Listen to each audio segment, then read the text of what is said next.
Eto, nandito. Hello, good day. So, ito yung continuation nung nakaraang video ko. So, itutuloy ko na po. Ayan, pagdating namin dito, nakaredy na yung mga apoy at tubig. At syempre yung kambing na dala namin. Medyo pumapalag pa yung kambing. Talagang matapang yung kambing. Oh. So, yun guys, samahan nyo kami dito habang nagkakatay sila kuya. Kambing. Ayan. Dito tayo sa barangay Concho. Ciudad Adelina. Ay, Mga ilang oras ang pagpatay niyan, kuya? 1 day and 1 half. Ganun ba katigas? Matigas ang buto. So ganito, tayo ay nasa probinsya ngayon. Pwede ba akong Barako eh.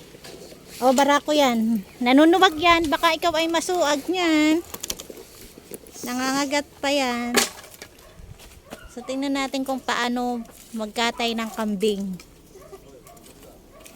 Hindi pa ako nakakakita ng pagkakatay ng kambing. Only baboy lang. Ayan, nandito tayo sa bukid. Bukid nila kuya. Ayan. Ilang square meters tong bukid mo kuya? Hindi ko matanda. Nasa kanilang titulo eh. Mamaya kukunin ko. Siguro ito ay nasa 150 square meters, no? Nangagat nga. Sarap niya, papaitan. Oo, mahilig sila sa papaitan. Vampira to eh, vampira. Behave. Behave. Oh, mat. Itali.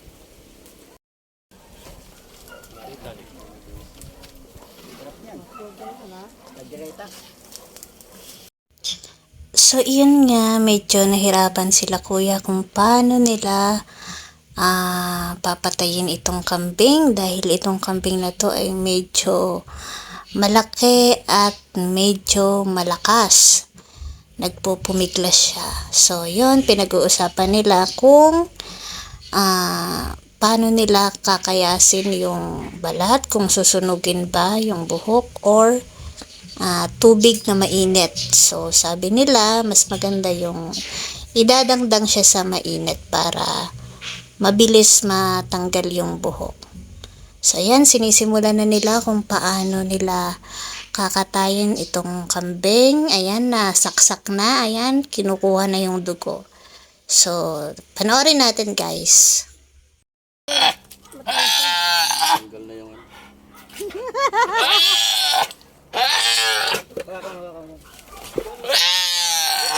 Nakawala yung ano? Lambre?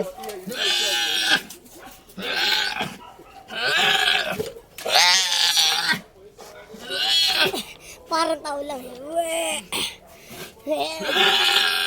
Sisirik yan.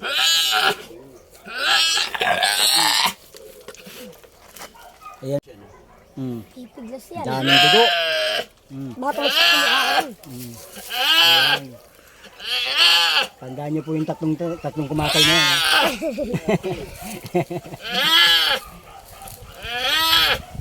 Baka pumakulo yan.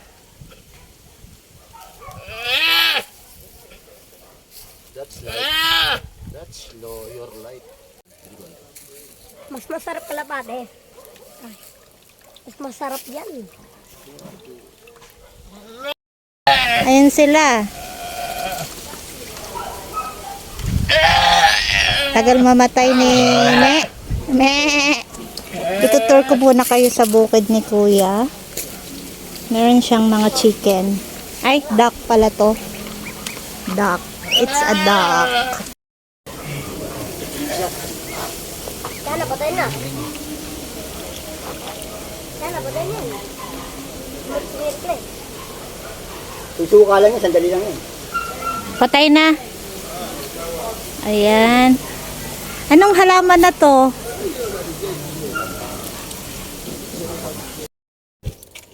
So, Ayaw nyo ng kambing? Pag natikman mo yung luto nila, sarap. So, habang kinakatay yung kambing, itutur ko muna kayo dito sa mini bukid ni kuya. Siguro po ito ay nasa 130 to 150 square meters. O di ba kahit maliit lang pwede kayong magtanim dyan ng sari-saring mga gulay, mga prutas, pwede ring mag-alaga ng iba't ibang uri ng hayop. O di ba san ka pa? So guys, kung ako talaga magkakaroon ng ganito, magtatanim talaga ako. Oh, ito yung gulayan ni Kuya. Yung sitaw. Hindi pa gaano kadami, pero Kaani in lang time, dadami Ayun, ng yung sitaw. kakaani lang daw. Ayan, ayan. Okra. Okra. Ayan, mayroon siyang maliit na bunga. Ito na. Yan ang favorite nila, yung mga okra. Ayan. Gagawin nilang parang sauce niyan. Tapos ulam na kambing. Ayan. Ayan, mayroon din siyang ampalaya. So, tatanim lang ulit. Katatanim lang. May bukid kasi kami, hindi ako palagi napunta malayo. Ito yung bulaklak. Oh, ganda. Bulaklak ng ng okra. Diba? Ayan ang Marunong na rin siya mag-Tagalog eh. Ito yung bell pepper. Oh. Palaki pa lang siya. Masarap yan pag Ito lumaki. malalaki. Yan yung mga... Ah, ito pala eh! Oo nga, malalaki na. Ayan. Kinukuhanan nyo.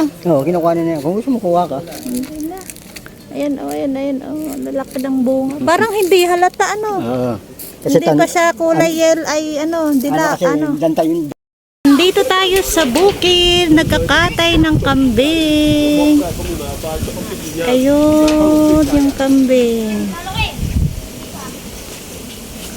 Bukid dito sa 13 Martires.